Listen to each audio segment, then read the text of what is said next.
Sharmila entry తర్వాత AP రాజకీయాల్లో పరిణామాలు ఏ విధంగా మారబోతూ ఉన్నాయి, సమీకరణలో ఎటువంటి మార్పు రాబోతుంది?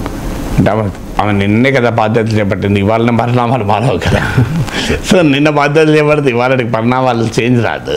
కానీ చేపట్టక ముందే దానికన్నా ముఖ్యమైన అంశం ఏంటంటే షర్మిల మాట్లాడిన అంశాలను ఉన్నటువంటి కీలకమైన ప్రాధాన్యత ఏంటి అంటే, ఒక రకంగా షర్మిల తన రాజకీయ సంకేతాలని స్పష్టంగా ఈ ఉపన్యాసం ద్వారా ఇచ్చారు. పరిణామాలు అనేది ఫ్యూచర్, అది జోస్యం, ఏం జరుగుతుందనేది చూద్దాము. కానీ ఇందులో ముఖ్యమైనవి ఏంటంటే, ఒకటి, ఆమె కాంగ్రెస్ పార్టీలో చేరిన సందర్భంగా ఆమె పైన కొన్ని ప్రశ్నలు ముసురుకున్నాయి. మొదటి ప్రశ్న ముసురుకున్నది ఏంటంటే, ఆమె కాంగ్రెస్ పార్టీ రాజశేఖర్ రెడ్డి కుటుంబానికి అన్యాయం చేసింది, రాజశేఖర్ రెడ్డి ఇమేజ్ని లేకుండా చేసింది, రాజశేఖర్ రెడ్డిని అవినీతి పరుడుగా చూపెట్టే ప్రయత్నం చేసింది, 2 సార్లు కాంగ్రెస్ను అధికారంలోకి తెచ్చిన రాజశేఖర్ రెడ్డిని అప్రతిష్ట పాలు చేసింది కాంగ్రెస్ పార్టీ అని ఇలా వైసీపీ నేతలు అందరూ విమర్శించినట్లే వైసీపీ నేతగా షర్మిలకు కూడా విమర్శించారు. ఆ విమర్శ చేసిన షర్మిల ఇవాళ కాంగ్రెస్ పార్టీలో చేరినప్పుడు ఏ పొలిటికల్ నరేటివ్ ద్వారా ప్రజల్లోకి వెళ్తుంది అన్నది ఆ ముందున్న మొదటి ప్రశ్న. ఆ ప్రశ్నకు ఆమె సమాధానం చెప్పింది ఉపన్యాసంలో. నెహ్రూ కాంగ్రెస్ పార్టీ నాయకుడిగా రాహుల్ గాంధీని ప్రధానమంత్రి చేయడమే వైఎస్ రాజశేఖర రెడ్డి లక్ష్యము. సో నాన్న లక్ష్య సాధనకే నేను కాంగ్రెస్లో చేరాను అని ఆమె తన ఈ మొదటి ప్రశ్నకు ఆన్సర్ ఇచ్చింది. 1A ఇది. 1B కూడా చెప్పింది ఏంటంటే, రాహుల్ ప్రధాని కావడంతో ఆ మొదటి సంతకం ఆంధ్రప్రదేశ్లో ప్రత్యేక హోదా. అంటే తాను కాంగ్రెస్లో చేరటానికి 1 రాష్ట్రం కోసం, 2 నానా ఆశయం కోసం అని. కాంగ్రెస్లో ఎందుకు చేరావు, కాంగ్రెస్ని ఇన్ని మాటలని ఇప్పుడు ఎందుకు చేరావు అనే ప్రశ్నలకు ఆమె తొలి ప్రసంగంలోనే ఆన్సర్ చెప్పింది. ఒక రకంగా నేను ఆ ప్రసంగం చూశాను. పొలిటికల్లీ వెరీ ఎఫెక్టివ్, దాని పరిణామాలు ఎలా ఉన్నప్పటికీ కూడా పొలిటికల్లీ వెరీ ఎఫెక్టివ్గా ఆమె ఆన్సర్ చేయగలిగింది. అందులో మొదటి ప్రశ్నకు 2 విభాగాలుగా ఆన్సర్ చెప్పింది. నాన్న కోసం, రాష్ట్రం కోసం తాను కాంగ్రెస్లో చేరుతున్నాను అనే పొలిటికల్ నెరేటివ్ ఇచ్చింది. ఇక రెండవ ప్రశ్న వచ్చింది. గతంలో మీరు కొద్ది రోజుల క్రితమే వైఎస్ఆర్ తెలంగాణ పార్టీ పెట్టి తెలంగాణకే తాను జీవితం అంకితమని, తాను తెలంగాణలోనే పుట్టి పెరిగానని, చివరి వరకు తెలంగాణ కోసమే పనిచేస్తానని, తెలంగాణ ప్రయోజనాల కొరకు అన్నతోనైనా పెట్టుకుంటానని అని వైఎస్ఆర్ తెలంగాణ పార్టీ నాయకురాలుగా అనేక విషయాలు చెప్పి, ఇప్పుడు ఆమె వైఎస్ఆర్ తెలంగాణ పార్టీని క్లోజ్ చేసి ఆంధ్రప్రదేశ్ రాజకీయాల్లో ఎంటర్ అయ్యారు. ఇలా ఎలా తెలంగాణలో మరి తెలంగాణలో పార్టీ పెట్టి తెలంగాణలోనే ఉంటానని ఆంధ్రప్రదేశ్కి ఎందుకు వచ్చావన్నది ఆ ముందున్న రెండవ ప్రశ్న. ఆ ప్రశ్నకు కూడా మా సమాధానం చెప్పింది. ఆంధ్రప్రదేశ్ నా పుట్టినిల్లు, తెలంగాణ నా మెట్టినిల్లు, నేను ఇక్కడైనా అక్కడైనా పనిచేస్తాను అని. అంటే మెట్టినిల్లు నుంచి మళ్ళీ పుట్టినిల్లు నుంచి మెట్టినిల్లుకు రాజకీయంగా వెళ్ళి మళ్ళీ పుట్టింటి అవసరాల రీత్యా తిరిగి మెట్టినింటి నుంచి మళ్ళీ రాజకీయం కోసం మళ్ళీ పుట్టినింటికి వచ్చారు. అందువల్ల ఒక భారతీయ సంస్కృతిలో ఒక ఆడబిడ్డ పుట్టినింటి అవసరాలు, మెట్టినింటి అవసరాలు 2 తీరుస్తారు. సో ఆడబిడ్డకున్న గొప్పతనం అదే.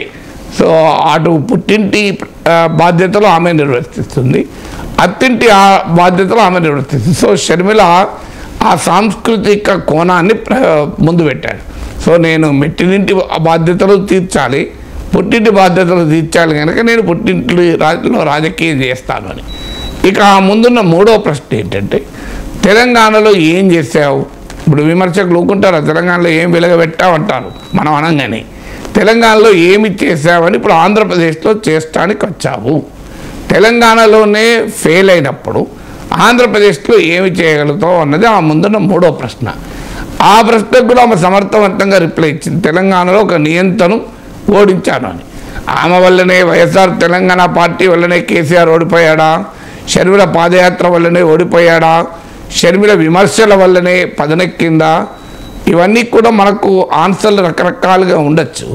కానీ ఒక లీడర్ చెప్పదలుచుకోవడానికి ఏదో ఒక అంశం ఉండాలి.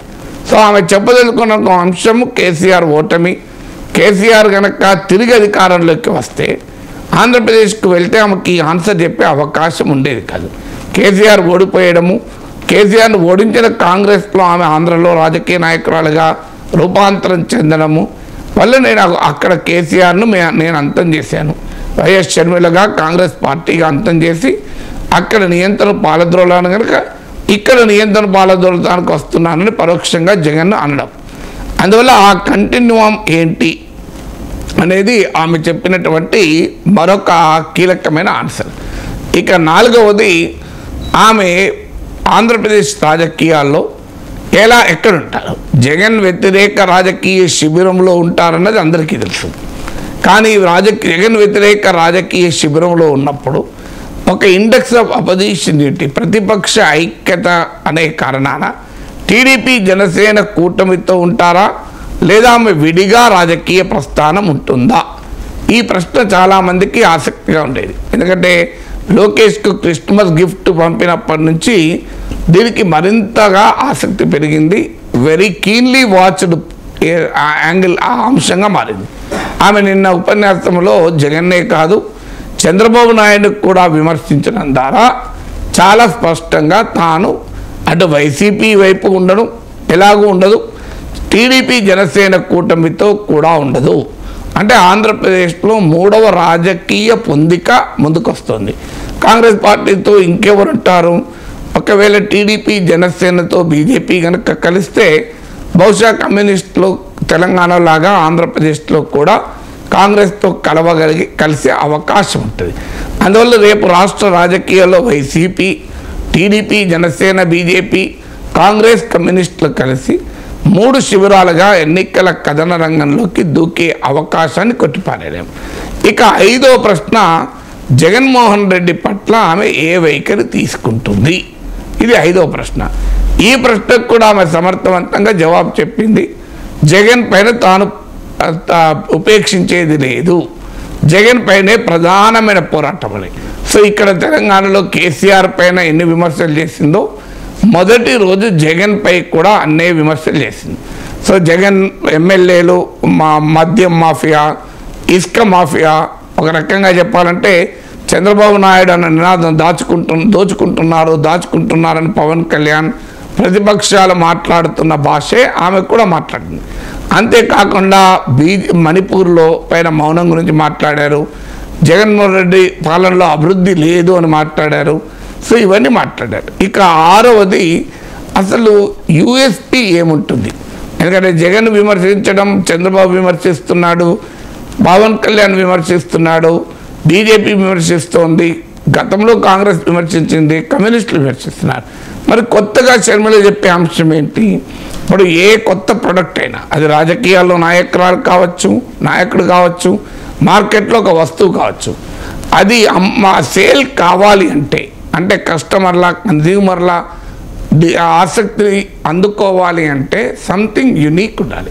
దాన్నే యునీక్ సెల్లింగ్ ప్రపోజిషన్ అంటారు మార్కెటింగ్ పరిభాషలో. సో వైఎస్ షర్మిలకు ఉండే యునీక్ సెల్లింగ్ ప్రపోజిషన్ ఏంటి? ఆమె నాయకత్వంలో కాంగ్రెస్ ఏ కొత్త అంశాన్ని చెప్తుంది అనేది ఆరవ ప్రశ్న. ఈ ప్రశ్నకు కూడా ఆన్సర్ చెప్తూ బీజేపీని టార్గెట్ చేయడం ద్వారా కాంగ్రెస్ పార్టీ షర్మిల నాయకత్వంలో తన యునీక్ పొలిటికల్ పొజిషన్ను ఏర్పరచుకుంది. ఎందుకంటే జగన్మోహన్ రెడ్డి బీజేపీని ఏమీ అంటలేరు, చంద్రబాబు నాయుడు ఏమీ అంటలేరు. వీళ్ళిద్దరూ తమ రాజకీయ ప్రయోజనాల కొరకు రాష్ట్ర ఇంట్రెస్ట్ను తాకట్టు పెట్టారు, ప్రత్యేక హోదాను తాకట్టు పెట్టారు. 25 మంది ఎంపీలు బీజేపీతోనే కలిసి ఉన్నారు. అందువల్ల ఈ వైసీపీ అయినా టీడీపీ అయినా బీజేపీకి ఎక్స్టెన్షనే అని చెప్పడం ద్వారా తన యునీక్ పొలిటికల్ పొజిషన్ను షర్మిల నాయకత్వంలో కాంగ్రెస్ ఏర్పరచుకోవాలి. ఆ యునీక్ పొలిటికల్ పొజిషన్ యూపీపీ నిజంగానే యునీక్ సెల్లింగ్ ప్రపోజిషన్గా మారి ఓటర్ల అభిమానాన్ని చూరగొంటుందో లేదో చెప్పలేం. కానీ ఒక అంశం మీద చెప్పుకోవడానికి అయింది, బీజేపీని వ్యతిరేకంగా ఆంధ్రప్రదేశ్లో అసలు రాజకీయాలు చేసేవారే లేకుండా పోయారు. బలంగా ఉన్న మూడు పార్టీలు వైసీపీ, టీడీపీ, జనసేన బీజేపీకి అన్డిక్లేర్డ్ అలైస్, సో అప్రకటిత స్నేహితులుగా మారిపోయారు. సో అందువల్ల ఇది పార్లమెంట్లో లాస్ట్ 5 ఏళ్ల ఓటింగ్ ప్రక్రియను చూస్తే మనకు అర్థమవుతుంది. వైసీపీ టీడీపీ ఆంధ్రప్రదేశ్ గడ్డపైన ఎంత కొట్టుకున్నా తిట్టుకున్నా ఢిల్లీకి వచ్చే వరకు మళ్ళీ 25 మంది ఎంపీలు కలిసే ఉంటారు. సో ఇది మనకు పార్లమెంటు దృశ్యం చాలా స్పష్టం. అందువల్ల ఆ అంశాన్ని రైజ్ చేయడం ద్వారా ప్రత్యేక హోదాను తమ బీజేపీతో భయపడో బీజేపీతో లాలూచిపడో తాకట్టు పెట్టారు అని జగన్, చంద్రబాబు, పవన్లను ఏకబిగిగా ఎదుర్కోవడానికి కాంగ్రెస్ పార్టీ షర్మిల నాయకత్వంలో ఒక ఎత్తుగడేసింది. అందువల్ల షర్మిల ప్రసంగంలో మనకి ఈ 6 ప్రత్యేకతలు చాలా స్పష్టంగా కనబడుతున్నాయి. సో ఈ 6 ప్రత్యేకతలతోనే బహుశా ఆమె రాబోయే కాలంలో రాజకీయ ప్రస్థానం ఉంటుంది.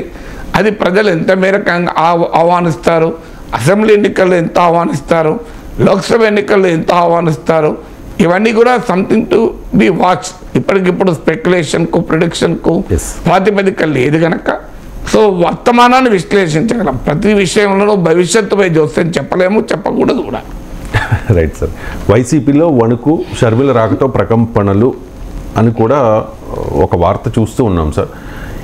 షర్మిల ఎంట్రీతో అంటే కాంగ్రెస్ పార్టీ ఏపీసీసీ చీఫ్గా ఎంట్రీ ఇవ్వడం ద్వారా ఏ పార్టీకి నష్టం, ఏ పార్టీకి లాభం అంటే సార్? అంటే వైసీపీలో మనకు ప్రకంపన షర్మిల ఏ పత్రికలో వచ్చింది? ఇది ఆంధ్రజ్యోతి సార్. నేను దాన్ని బట్టి మీకు ఆన్సర్ వచ్చేసింది. సో మీరు హెడ్లైన్ బట్టి చెప్పేయచ్చు అది ఏ పేపర్లో అని. సో అంత ప్రిడిక్టబిలిటీ వచ్చేసింది మీడియా విషయంలో. అంటే ఆంధ్రజ్యోతి కావచ్చు లేదా జగన్ వ్యతిరేక ప్రతిపక్షాలు కావచ్చు సహజంగానే కోరుకునేది ఏంటి? జగన్ వణుకు పుట్టాలని, వైసీపీలో ప్రకంపనలు రావాలని కోరుకుంటారు కదా.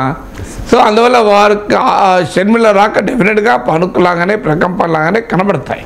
కనబడకపోతే ఎలా కనబడతాయి ఇంకా? కానీ బట్ ఇప్పటికిప్పుడు షర్మిల రాకతోనే వైసీపీ గుండె గల్లంత అయిపోయి బేజారైపోతున్నారని అనుకోను. షర్మిలను మించిన సవాళ్ళు వైసీపీకి చాలా ఉన్నాయి. షర్మిల రాకముందు కూడా సవాళ్ళు ఉన్నాయి. ఏదో షర్మిల రాకతోనే ఆమె వైసీపీ పని అయిపోయింది, షర్మిల రాకుంటుంటే వైసీపీ బ్రహ్మాండంగా ఉండేది అనుకుంటే పొరపాటు. వైసీపీకి సవాళ్ళకు అనేక కారణాలు ఉన్నాయి. ఎమ్మెల్యేల పట్ల తీవ్రమైన వ్యతిరేకత ఉంది. స్థానిక స్థాయిలో ఎమ్మెల్యేలు ఇష్టారాజ్యంగా మాఫియాగా తయారయ్యారని తెలంగాణలో ఏ విమర్శలు ఎత్తున్నాయో ఆంధ్రప్రదేశ్లో ఎమ్మెల్యేలపైన అవే విమర్శలు ఉన్నాయి. అభివృద్ధి జరగలేదు ఆంధ్రప్రదేశ్లో అనేది ఉంది. ప్రత్యేక హోదా విభజన హామీల గురించి పట్టించుకోవడం లేదు ఎవరు అన్న విమర్శ కూడా ఉంది. ఇలా అనేక అంశాలపైన వైసీపీ పట్ల ఆ వ్యతిరేకత ఆల్రెడీ ఉంది. సో ఇప్పుడు 151 సీట్లు గెలుచుకున్న వైసీపీ 2019 నాటి రాజకీయ మద్దతు మాత్రం ఈరోజు అందనుకోవడం లేదు. ఇక ఓడిపోతుందా గెలుస్తుందా అనే ప్రిడిక్షన్ ఎన్నికలకు ముందు చేయకూడదు. ఎన్నికలకు ముందు రాజకీయ ట్రెండ్స్ని మాత్రమే విశ్లేషించగలం. ఆ ట్రెండ్స్ నుంచి ఎవరికి తోచిన విశ్లేషణ వాళ్ళు చేసుకోవచ్చు. అంటే we will provide inputs material for analysis. అంటే వంట చేసి చూపెట్టకూడదు. వంటకు కావాల్సిన ముడి సరుకులన్నీ అలా రెడీ చేసుకోవాలి. ఆ ముడి సరుకులను చూసి నువ్వు పలాందే చేస్తున్నావు కదా, గోధుమ పిండి కలిపావు కదా, ఆలు కట్ చేసావు కదా, ఉల్లి కట్ చేసావు కదా, పూరి ఆలు కుర్మా తయారవుతుంది అంటే అనుకోని ఎవరైనా దానికి మన సంబంధం లేదు. కానీ నేనే ముందు చెప్పాను పూరి ఆలు కుర్మా అని. సో అందువల్ల ఆ రాబోయే ఎన్నికల పరిణామాలకు ఈరోజు ఉన్న ట్రెండ్స్ సంకేతాల గురించి మాత్రమే చెప్పగలం. కంక్లూడింగ్గా పలానా వాళ్ళు గెలుస్తారు, పలానా వాళ్ళు ఓడుతారని చెప్పడం అనెతికలది, ఇంప్రాక్టికల్ కూడా. ఎందుకంటే చివరి నిమిషంలో చాలా పరిణామాలు మారే అవకాశం కూడా ఉంటాయి. కానీ యాజ్ ఆఫ్ టుడే ఒక్కటి మాత్రం ఖచ్చితంగా చెప్పచ్చు, షర్మిల రాక ముందు కూడా 2019 నాటి రాజకీయ పరిస్థితులు మాత్రం ఈరోజు లేవు. 2019లో వైసీపీ అనుకూల వెల్లువ ఉన్న మాట నిజం. ఈరోజు వైసీపీ పట్ల వ్యతిరేకత, అసంతృప్తి గణనీయంగా పెరిగింది. ఏ అంచనాల ప్రకారం చూసినా వైసీపీ ఆ రోజు గత అసెంబ్లీ ఎన్నికల సమయంలో తెచ్చుకున్న 151 సీట్లలో సబ్స్టాన్షియల్ నెంబర్ ఆఫ్ సీట్స్, గణనీయమైన సంఖ్యలో సీట్లు కోల్పోతుంది. టీడీపీ జనసేన కలయిక ఈ రాజకీయ సవాల్ను తీవ్ర రూపం దాల్చింది. అలాంటి సమయంలో షర్మిల ఎంటర్ అయింది. షర్మిల ప్రకంపనలు అవుతాయా అంటే ఒకవేళ వైసీపీ సానుకూల ఓట్ను ఒక 3% 5% చీల్చుకోగలిగితే Sharmila, that is a very big loss. ఎందుకంటే ఉత్తరాంధ్ర, దక్షిణాంధ్ర, తూర్పుగోదావరి ఈ ప్రాంతంలో వైసీపీ గణనీయంగా సీట్లు కోల్పోతుంది. మొన్న అంచనా ఉత్తరాంధ్ర అయితే దాదాపు 10 సీట్లను కోల్పోవచ్చు.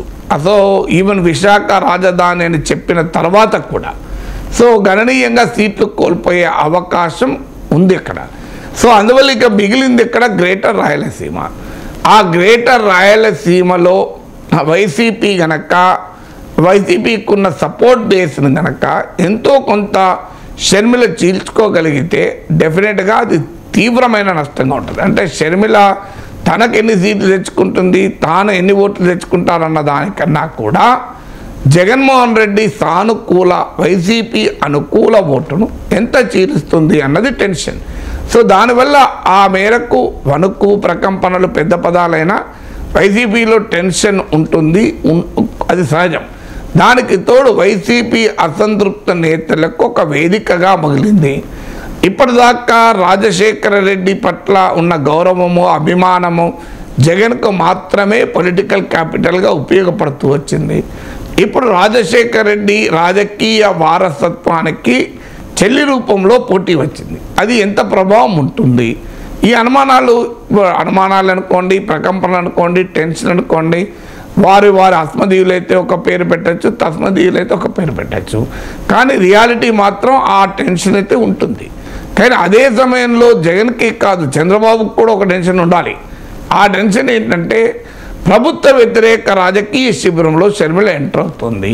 చంద్రబాబు, పవన్ కళ్యాణ్ లాగానే దాచుకుంటున్నారు మాఫియా. సో ఆ విమర్శలు అవే. రేపు వైసీపీ వ్యతిరేక ఓటే షర్మిల తెచ్చుకుందనుకోండి, అప్పుడు ప్రకంపనలు అన్నది సాక్షి పేపర్లో వార్త అవుతుంది. సో చంద్రబాబు శిబిరంలో వణుకు, టీడీపీ జనసేన కూటమిలో ప్రకంపనలు షర్మిల రాకతో అని ఇప్పుడు ఆంధ్రజ్యోతిలో వచ్చిన హెడ్లైన్ అప్పుడు సాక్షిలో వస్తుంది. సో మనమైతే ఎల్లొచ్చినా మాట్లాడుకోవాలి, తప్పదు మనకు. కానీ సో అందువల్ల రేపు ప్రభుత్వ వ్యతిరేక ఓటు కనుక ఆమె చీలిస్తే అది వైఎస్ఆర్ కాంగ్రెస్కే ఉపయోగపడుతుంది. అందువల్ల ఇప్పటికిప్పుడు వణుకు ఎక్కడ పుడుతుందో చెప్పలేం. కానీ ఎవరికి వారికి అయితే వణుకు పుట్టే అవకాశం ఉంది. ఎవరికి వణుకు పుట్టించుకోలేకపోతే షర్మిల వచ్చినా ఓట్లు రాలేదు, సీట్లు రాలేదు అన్న ప్రకంపనలు కాంగ్రెస్లోనే ఉండొచ్చు. Right sir. ఇప్పుడు బాబు కోసం బలి టీడీపీ అధ్యక్షుడు చంద్రబాబు నాయుడు షర్మిలను ఒక అస్త్రంగా ఉపయోగించుకుంటూ ఉన్నారు, చివరి అస్త్రంగా అని చెప్పి సజ్జల రామకృష్ణారెడ్డి కామెంట్ చేస్తూ ఉన్నారు సార్. అంటే ఇప్పుడు షర్మిల వల్ల వైఎస్ఆర్ కాంగ్రెస్ అనుకూల ఓటు కనుక చీలితే అది చంద్రబాబుకు ఉపయోగపడుతుంది అన్నది వైసీపీ అనుమానం. ఎందుకంటే షర్మిల ఇప్పటికిప్పుడు కాంగ్రెస్కు 50 సీట్లు 30 సీట్లు తెచ్చే పరిస్థితి లేదు. సో ఏ మేరకైనా వైసీపీ అనుకూల ఓటు చీలిస్తే అది డెఫినెట్గా ప్రధాన ప్రతిపక్షమైన టీడీపీకి ఉపయోగపడుతుంది. చంద్రబాబు అస్త్రంగా ప్రయోగించకపోయినా జరిగేది అదే. సో ఎందుకంటే వైసీపీ వ్యతిరేక ఓటు చీలితే లాభపడే టీడీపీ జనసేన కూటమే కదా, లేకపోతే ఎవరు లాభపడతారు? సమాజ్వాదీ పార్టీ లాభపడుతుందా? సో లాభపడేది వారే. అయితే రాజకీయాల్లో ఒక పార్టీ తాను వ్యవహరించాలంటే పలానోళ్ళకు లాభపడుతుంది, నష్టపడుతుంది అన్నది ఆధారంగా చేయరు కదా. ఇప్పుడు జగన్కు లాభం చేసేందుకో, చంద్రబాబు లాభం చేసేందుకో షర్మిల రాజకీయంగా అడుగులు వేయాలని రూలే లేదు కదా. ఆమె అడుగులు ఆమె వేస్తుంది. వేసినప్పుడు ఎవరికొరికి లాభమో నష్టమో జరిగితే జరగచ్చు. దానికి ఎవరేం చేస్తారు? అలా జరగకుండా ఉండాలనుకుంటే జగనే వదిలితే అపానం అయిపోయేది కదా. ఇప్పుడు చంద్రబాబుకు అస్త్రంగా షర్మిల గనక ఉంటే ఆ అస్త్రం ఇచ్చింది ఎవరు? జగన్మోహన్ రెడ్డి కదా. సో చెల్లికి కూడా పొలిటికల్గా అకామిడేట్ చేసి ఫ్యామిలీ ఆస్తి తగాదాల్లో అవగాహన కనుక వచ్చి ఉంటే ఇవాళ షర్మిల జగనన్న వదిలిన బాణంగా ఢిల్లీకి పోయేదేమో. కానీ చంద్రబాబు చేతిలో అస్త్రంగా మార్చారంటే నీ చేతికి వచ్చిన అస్త్రాన్ని నువ్వు వాడుకోకపోతే పక్కవాడు వాడుకుంటాడు. సో నీ చేతిలో అస్త్రంగా నీకోసం పాదయాత్ర చేసి జగనన్న వదిలిన బాణంగా మొదలు జగన్కు అస్త్రంగానే కదా షర్మిల రాజకీయ ప్రస్థానం మొదలుపెట్టింది. కారణాలైనా మనకు తెలియదు. మరి షర్మిల ఏమైనా గొంతమ్మ కోరికలు కోరిందా, జగన్ ఇవ్వలేనన్ని కోరికలు కోరిందా మనకు తెలియదు. బట్ ఏదైనా షర్మిలతో కుటుంబ తగాదాల్ని పరిష్కరించుకోలేకపోవడము, ఆస్తి తగాదాల్లో సెటిల్మెంట్ లేకపోవడము, పొలిటికల్గా ఆమెను అకామిడేట్ చేయకపోవడం వల్లనే కదా ఆమె ఒకవేళ మారితే చంద్రబాబు వస్త్రంగా మారేది. అందువల్ల సజ్జల చంద్రబాబు వస్త్రంగా మారింది అని విమర్శ చేసే ముందు జగన్మోహన్ రెడ్డి ఈ అస్త్రాన్ని ఎందుకు వదులుకున్నాడు? ఆమె అస్త్రమే అయితే ఆమెకి ఏం ప్రభావమే ఉండదు అని అంటే అది వేరే విషయం. ఆమె అస్త్రశస్త్రంగా సమర్థురాలైతే చంద్రబాబు నాయుడును వాడుకునేలా ఎందుకు చేశాడు? జగనే తన అంబుల పొదలో పెట్టుకొని ఉంటే ఈ పంచాయతీ ఉండేది కాదు కదా. ఇక వైసీపీ టెన్షన్ పడే దాంట్లో అర్థం ఉంది. ఎందుకంటే రాజశేఖర రెడ్డి వారసత్వానికి ఇప్పటి వరకు జగన్మోహన్ రెడ్డి ఒక్కడే క్లెయిమ్ చేసుకునేవాళ్ళు. ఇప్పుడు షర్మిల రూపంలో మరొకరు వచ్చారు. ఆమె తన నాన్న ఆశ్రయం అయినటువంటి దాని కొరకే పోరాడుతున్నానని చెప్తున్నారు. రాహుల్ గాంధీని ప్రైమ్ మినిస్టర్ చేయడం రాజశేఖర రెడ్డి చివరి కోరిక అని.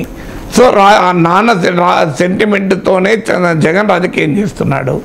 నాన్న సెంటిమెంట్తోనే షర్మిల కూడా రాజకీయం మొదలుపెట్టింది. సో రెండు నాన్న సెంటిమెంట్లు ఘర్షణ అనివార్యము. దాంతోపాటు నిన్న షర్మిల ఉపన్యాసంలో కీలకమైన అంశాన్ని నేను గమనించాను. ఇంతవరకు చంద్రబాబు నాయుడు కూడా బహుశా అన్నాడో లేడు డౌటే, పవన్ కళ్యాణ్ కూడా క్రైస్తవుడై కూడా జగన్ రెడ్డి మణిపూర్లో క్రైస్తవుల పైన దాడులు జరుగుతుంటే మౌనంగా ఉండి బీజేపీకి మద్దతు ఇచ్చాడు అని క్రిస్టియన్ యాంగిల్ను ఆమె ముందు తీసుకొచ్చారు.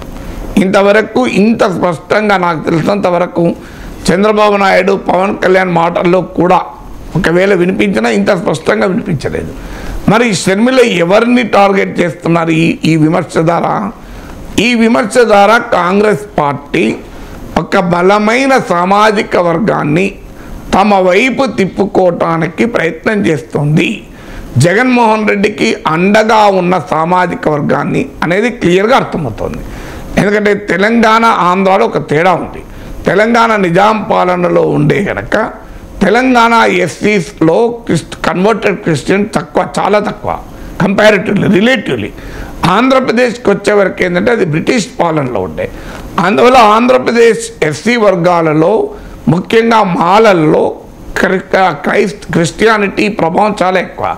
అందువల్ల అక్కడ మీకు ఆంధ్రప్రదేశ్కి వచ్చే వరకు మాలలు ఎవరు, హిందూ మాలలు ఎవరు, క్రిస్టియన్ మాలలు ఎవరు అండి మనం డిఫరెన్షియేట్ కూడా చేయలేము. చాలా ఎక్స్ట్రీమ్లీ డిఫికల్ట్ టు డిస్టింగ్విష్. అందువల్ల మీకు గ్రామాన చర్చలు ఉంటాయి, తెలంగాణలో కనబడవు మీకు, చూడండి అవి. అందువల్ల ఆంధ్రప్రదేశ్కున్న చారిత్రక నేపథ్యం అది. మాల ఓటర్లు ఇప్పటి వరకు గణనీయంగా, కొంతమంది నేను ఈ మాట చెప్తే తెలుగుదేశం మాల నాయకులు నాకు ఫోన్ చేసి అలా లేదు సార్ మాలలకు కూడా ఇప్పుడు జగన్కు వ్యతిరేకంగా మారుతున్నారని ఒక మాజీ మంత్రి మిత్రులు చెప్పాడు, మీరు మరోసారి వెరిఫై చేసుకోండి. కానీ జనరల్గా జగన్ పట్ల వ్యతిరేకత వస్తే ప్రజల్లో మాలలో కూడా వస్తుంది.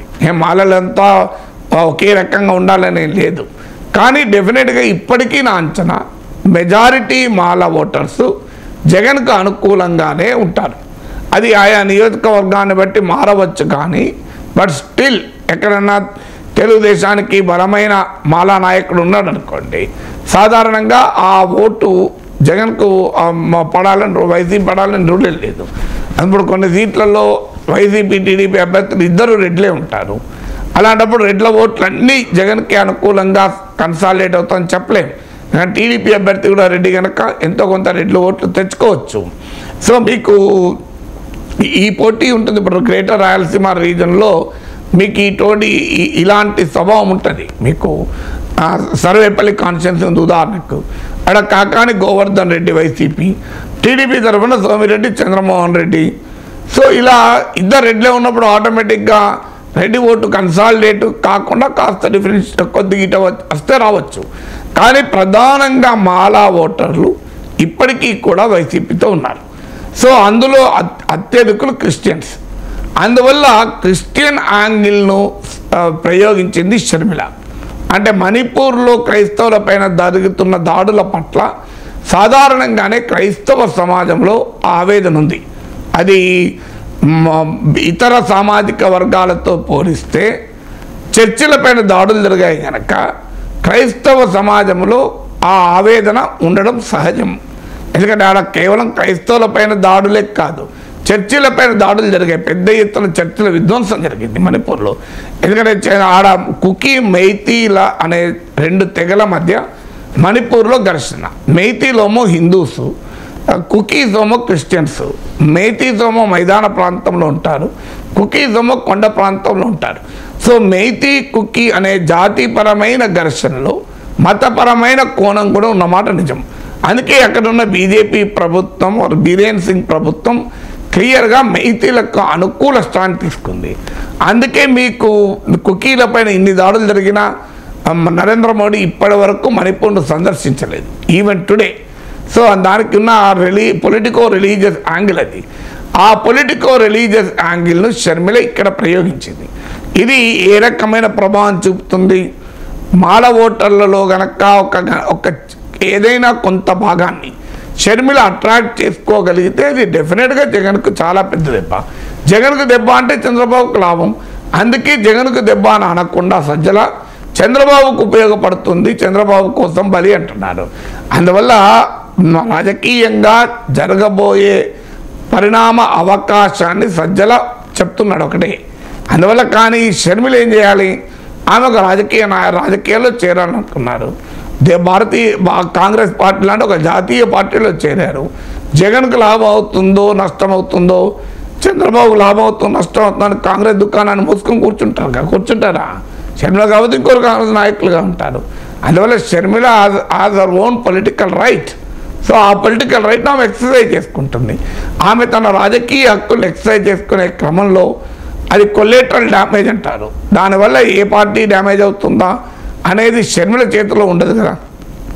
రాజకీయ ప్రత్యర్థులైన చంద్రబాబు, పవన్ కళ్యాణ్ విమర్శించడం ఒక ఇదైతే, సొంత చెల్లెలైన షర్మిల విమర్శలు రాజకీయంగా జగన్కు ఎంత నష్టం ఉంటుంది? రాజకీయాల్లో చెల్లెలు తమ్ముడు అనేది ఉండదు.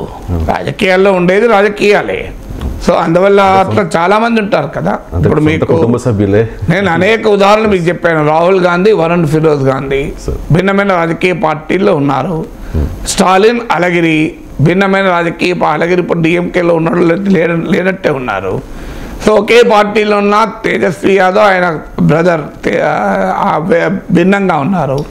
ములాయం కుటుంబం, ఆయనకి 2 భార్యలు ఉన్నట్టు 2 పార్టీల్లో ఉన్నారు ములాయం కుటుంబ సభ్యులు.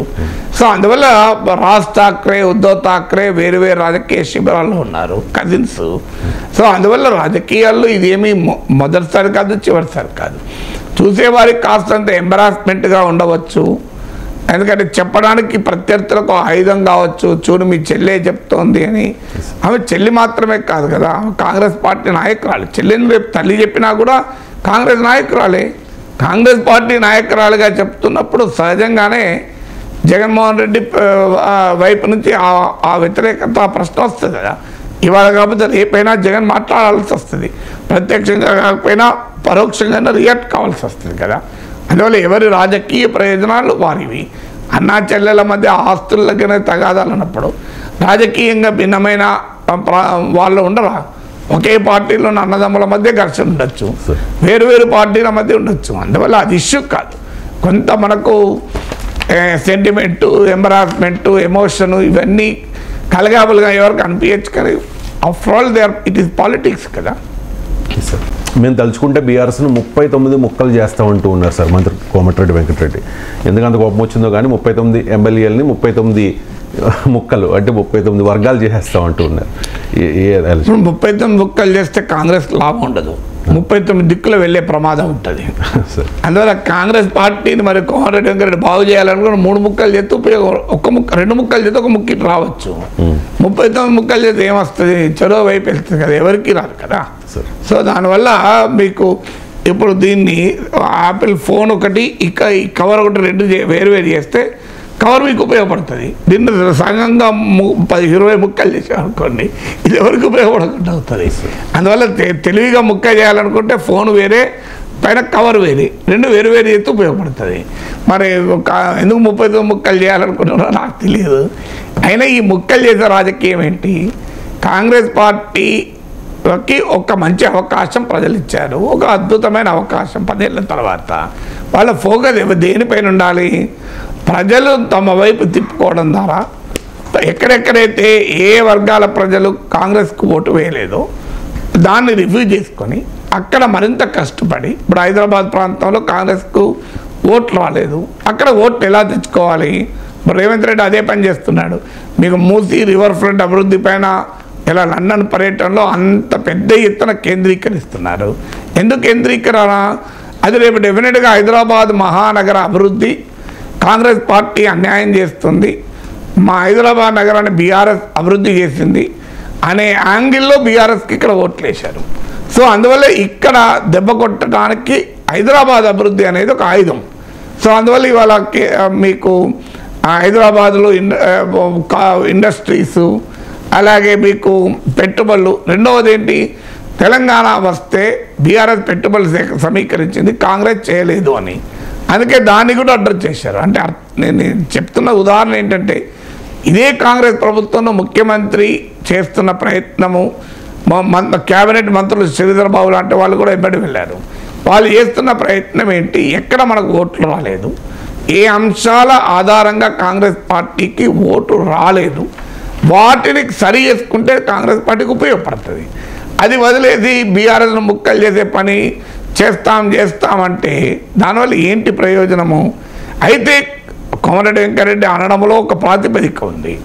ఆ ప్రాతిపదిక ఏంటంటే ముందు మొదలుపెట్టింది బీఆర్ఎస్ఏ. సో గేమ్ దానిపైన రేవంత్ రెడ్డి కూడా కోమరెడ్డి కన్నా ముందే మాట్లాడాడు, మేము మొదలు పెట్టాం గేమ్, మొదలు పెడితే ఎక్కడెక్కడ పోతామని. అందువల్ల మిగతా క్యాబినెట్ మంత్రులు కూడా ఈ మాట అంటున్నారు. కానీ బీఆర్ఎస్ మొదలు పెట్టిన ఒకసారో రెండు సార్లు అంటే అది తప్పేమి లేదు. మరి రైట్ టు సెల్ఫ్ డిఫెన్స్ ఉంటుంది కదా, ప్రియంప్టివ్ స్ట్రైక్ హక్కు ఉంటుంది కదా అనొచ్చు. కానీ రోజు మేము బీఆర్ఎస్ అంతం చేస్తామంటే ప్రజలు మీకు అధికారం ఇచ్చింది బీఆర్ఎస్ ముక్కలు చేయడానికి కాదు. ప్రజలు మీకు అధికారం ఇచ్చింది ప్రజలకు ఉపయోగపడే పాలన ఇవ్వమని. దానిపైన కేంద్రీకరించకుండా రాజకీయ ప్రత్యర్థుల్ని వేటాడడం పైన కేంద్రీకరిస్తే ఏం జరుగుతుంది? కేసీఆర్ కాంగ్రెస్ ఎమ్మెల్యేలను లాక్కున్నాడు, టీడీపీ ఎమ్మెల్యేలు లాక్కున్నాడు. ఎక్కడున్నాడు ఇప్పుడు? ప్రతిపక్షంలో ఉన్నాడు. చంద్రబాబు నాయుడు 23 మంది వైసీపీ ఎమ్మెల్యేలు లాక్కున్నాడు. ఎక్కడున్నాడు ఇప్పుడు? ప్రతిపక్షంలో ఉన్నాడు. జగన్ కూడా టీడీపీకి చెందిన అసంతృప్త ఎమ్మెల్యేలను కొంతమంది తీసుకున్నాడు. రేపు ఏం జరుగుతుందో చూద్దాం. అందువల్ల మీకు ప్రతిసారి రాజకీయ ప్రత్యర్థిని, ప్రతిపక్షాన్ని బలహీనపరిస్తే అది తమకే లాభం అవుతుంది అనుకుంటే పొరపాటు. కర్ణాటకలో బీజేపీ ఏం చేసింది? కాంగ్రెస్ జేడీఎస్ ఎమ్మెల్యేలను లాక్కొని అధికారంలోకి వచ్చింది. ఇవాళ ఎక్కడుంది కర్ణాటకలో బీజేపీ? ప్రతిపక్షంలో కూర్చుంది. చాలా ఏళ్ళు కాంగ్రెస్ పార్టీ దేశంలో ఉన్న చాలా పార్టీలను చీల్చింది. ఇవాళ కాంగ్రెస్ పార్టీ ఎక్కడుంది? ప్రతిపక్షంలో ఉంది. సో ఇన్ని ఉదాహరణలు ఉన్నాయి కదా మనకు. అందువల్ల ఇంకా కాంగ్రెస్ పార్టీ నేర్చుకోకపోతే వాళ్ళే నష్టపోతారు. అయ్యా, రాజకీయ ప్రత్యర్థుల్ని దెబ్బతీస్తే ఎన్నికల్లో గెలవరు. అలా గెలవాలనుకుంటే కేసీఆర్ మూడోసారి కూడా గెలవాలి. అఫ్కోర్స్ రెండోసారి గెలవడానికి అది ఉపయోగపడింది కదా అని మరి కాంగ్రెస్ నేతలు ఏమైనా కంక్లూడ్ అని తీస్తే నేను చెప్పలేను. బీఆర్ఎస్ కాంగ్రెస్ ప్రభుత్వాన్ని కూలుస్తామంటే కౌంటర్ చేసే హక్కు డెఫినెట్గా కాంగ్రెస్ నాయకులకు ఉంది. అది రేవంత్ రెడ్డికైనా కోమరెడ్డి వెంకరెడ్డికైనా. కానీ పదే పదే మేము బీఆర్ఎస్ని అంతం చేస్తాం, బీఆర్ఎస్ను అంతం చేసేది పార్టీని చీల్చి కాదు. బీఆర్ఎస్ను నిజంగానే అంతం చేయాలనుకుంటే ప్రజల్ని, బీఆర్ఎస్ వెనకాలన్న ప్రజల్ని కూడా కాంగ్రెస్ తన వైపు తిప్పుకుంటే అప్పుడు కాంగ్రెస్ పార్టీ బలపడుతుంది, బీఆర్ఎస్ అంతం అవుతుంది. ఇవాళ బీఆర్ఎస్లో చీలికవలో ఓడిపోలే కదా. బీఆర్ఎస్ తన భద్రతను 10% కోల్పోవడం వల్ల కాంగ్రెస్కి అధికారంలోకి వచ్చింది. బీఆర్ఎస్ 2 ముక్కలు 3 ముక్కలు కావడం వల్ల కాంగ్రెస్ అధికారంలోకి రాలే. బలంగా ఐక్యంగా ఉన్నప్పుడే కాంగ్రెస్ అధికారంలోకి వచ్చింది కదా. అందువల్ల కాంగ్రెస్ను బలోపేతం చేసేది బీఆర్ఎస్ను ముక్కలు చేయడం కాదు. బీఆర్ఎస్ ముక్కలైతే ఏం జరుగుతుంది? బీజేపీ రూపంలో మరింత శక్తివంతమైన ప్రత్యర్థి కాంగ్రెస్కి వస్తుంది. ఇప్పుడు బీఆర్ఎస్నైనా ఎదుర్కోగలిగారు, బీజేపీని ఎదుర్కోలేరు. ఎందుకంటే బీజేపీకి మోడీ ఉన్నాడు, శ్రీరాముడు ఉన్నాడు, ఉమ్మడి పౌరస్మృతి ఉంటుంది, ఆర్టికల్ 370 ఉంటుంది, పాకిస్తాన్ ఉంటుంది, చైనా ఉంటుంది. సో అందువల్ల బీజేపీకి రకరకాల అస్త్రాలు ఉంటాయి. బీఆర్ఎస్కి ఏమున్నా ఒక కేసీఆర్ అస్త్రమే. బీజేపీకి అనేక అస్త్రాలు ఉంటాయి. అందువల్ల బీఆర్ఎస్ను Congress in the interest of the Congress కూడా బీఆర్ఎస్ బలంగా ఉండాలి.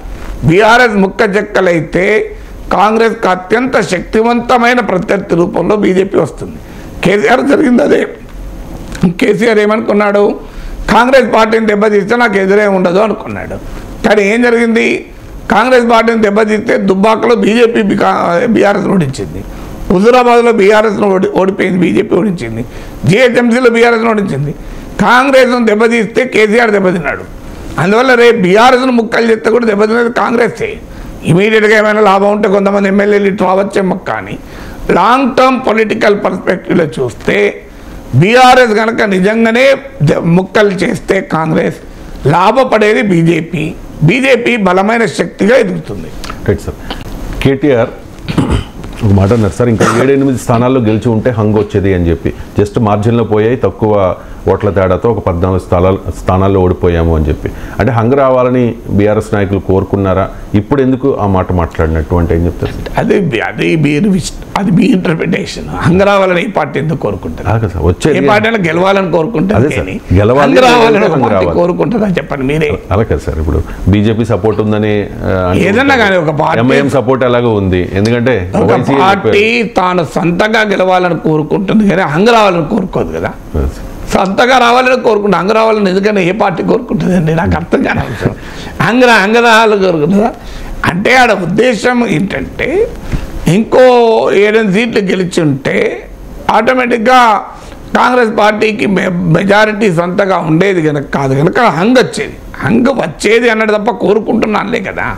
హంగ్ ఎందుకు కోరుకుంటారండి? ఎవరైనా గెలవాలని కోరుకుంటారు. సో బీఆర్ఎస్ అయినా గెలవాలని కోరుకుంటుంది, ఏ పార్టీ హంగ్ కోరుకోదు. గెలవలేనప్పుడు కనీసం హంగ్ అయినా వస్తే బాగుండేది కదా అని అనుకోవచ్చు. అందువల్ల 14 సీట్లు నారోగా ఓడిపోయాం, ఇంకో 2% ఓట్లే తేడా, 7 సీట్లు అటు ఇటు అయితే కాంగ్రెస్ అధికారంలోకి వచ్చేది కాదు కదా అనేటువంటి యాంగిల్లో చెప్తున్నారు. అంటే కాంగ్రెస్ పార్టీకి ఏదేదో అద్భుతమైన విజయం, బీఆర్ఎస్కి ఏదేదో ఘోర పరాజయం కాదు అని చెప్పడం కేటీఆర్ ఉద్దేశం. ఎందుకంటే అది చెప్పింది మల్కాజ్గిరి రివ్యూలో. సో సాధారణంగా హైదరాబాద్లో బీఆర్ఎస్కి మంచి ఓటింగ్ వచ్చింది. రేపు ఇక్కడ హైదరాబాద్లో ఎంపీ సీట్లను, ముఖ్యంగా మల్కాజ్గిరి సికింద్రాబాద్ సీట్లను బీఆర్ఎస్ గెలుచుకోదలుచుకుంది. ఎందుకంటే ఈ 2 సీట్లు కూడా బీఆర్ఎస్కి 88 సీట్లు వచ్చిన 2018 ఎన్నికల తర్వాత జరిగితే ఒక సీటు బీజేపీకి, ఒక సీటు కాంగ్రెస్కి పోయింది. అందువల్ల ఈ మల్కాజ్గిరి సికింద్రాబాద్ గెలుచుకోవడం అనేది బీఆర్ఎస్కు చాలా చాలా కీలకం అవుతుంది. అందువల్ల ఆ కేంద్రీకరణలో భాగంగా అంటున్న మాటలది. కానీ ఎన్నికల్లో ఎవరికైనా అది మానవ సహజం. ఇప్పుడు ఉదాహరణకు మీకు లాటరీ టికెట్ కొంటారు, ఒక 2-3 నెంబర్లతో మీకు పోయిందనుకోండి లాటరీ. మీరు లాటరీ ఒక 2000 నెంబర్లు 20,000 నెంబర్ల తేడాతో పోతే అసలు మీరు పట్టించుకోరు. ఆ లాటరీ టికెట్ పక్క పడేస్తారు, మీ పని మీరు చేసుకుంటారు. కానీ 1-2 నెంబర్లతో పోయిందనుకోండి, ఆ లాటరీ టికెట్ ముందు పెట్టుకొని రోజు బాధపడతావు. ఒక్క 2 నెంబర్లు కొద్దిగా ముందు నేను చేయబెట్టుంటే, కొద్దిగా తర్వాత నేను చేయబెట్టుంటే అని బాధ అనిపిస్తుంది. 20 మార్కులతో ఐఐటి సీటు పోతే ఎవడు బాధపడాడు. 1 మార్కుతో మెడిసిన్ ఇంజనీరింగ్ సీటు పోయింది అనుకోండి, వాడికి ఇంకెక్కువ బాధ ఉంటుంది. సో అందువల్ల వీరనే కాదు, ఎక్కడైనా అది నువ్వు గంట రైల్వే స్టేషన్ పోయావు, గంట లేట్ అయింది, రైలు మిస్ అయింది, నీకేం బాధపడవు. కానీ 2 నిమిషాలు రైలు అట్లా కదలడంతో నువ్వు స్టేషన్ అందుకున్నావు, అప్పుడు నీలో ఎంత బాధ ఉంటుంది. అందువల్ల ఇలా క్లోజ్ ఫినిష్, ఫోటో ఫినిష్ అంటారు. సో ఫోటో ఫినిష్లో ఓడిపోతే ఎవరికైనా ఆవేదన ఉంటుంది. ఎందుకంటే అది 2% ఓటు అయినా అధికారం 5 ఏళ్ళు, అది అధికారానికి 5 ఏళ్ళు దూరం. మళ్ళీ అధికారం రావడం ఎప్పుడు కూడా అంత సులభంగా ఉండదు, ఎందుకంటే ఆ పోటీ తీవ్రంగా ఉంటుంది. అందువల్ల ఒక 2% ఓట్లతో మనం దెబ్బతిన్నామే. కాస్తంతా మన ప్రవర్తన మార్చుకుంటే గెలిచేవాళ్ళం కదా, కాస్తంతా వ్యవహార సరళి చేంజ్ చేసుకుంటే గెలిచేవాళ్ళం కదా, కాస్తంతా ఆలోచించి ఉంటే, అర్థం చేసుకొని ఉంటే బయటపడేవాళ్ళం కదా. ఎమ్మెల్యేలను కొంతమంది సిట్టింగ్ ఎమ్మెల్యేలు మార్చి ఉన్నా బయటపడేవాళ్ళం కదా. ఎందుకు ఆ ప్రగతి భవన్ పైన అలాంటి ఇమేజ్ వస్తున్నా చూస్తూ ఊరుకున్నాం? ఏమున్నది, వారానికి ఒకరోజు కేసీఆర్ వచ్చి జనాన్ని కలిసి, మిగతా రోజులు ఎవరో ఒక మంత్రి కలిస్తే అయ్యో గెలిచేవాళ్ళం కదా. ఈ ఆవేదన బీఆర్ఎస్లో ఉంటుంది, ఆ పశ్చాత్తాపం ఉంటుంది. కానీ అల్టిమేట్గా మనకు చేతిలో ఉండగానే మనం ఏమైనా చేసుకోవాలి. చేయి జారిన తర్వాత నువ్వు ఎంత పశ్చాత్తాపడినా లాభం ఉండదు. కాంగ్రెస్ పార్టీకి కూడా అదే సలహా, మీకు అధికారం ఉండగానే జాగ్రత్త పడండి, అధికారం పోయాక ఏం మిగులుతుంది? ఇంకో ఇలాంటి తాత్విక చింతన మిగులుతుంది. Right sir.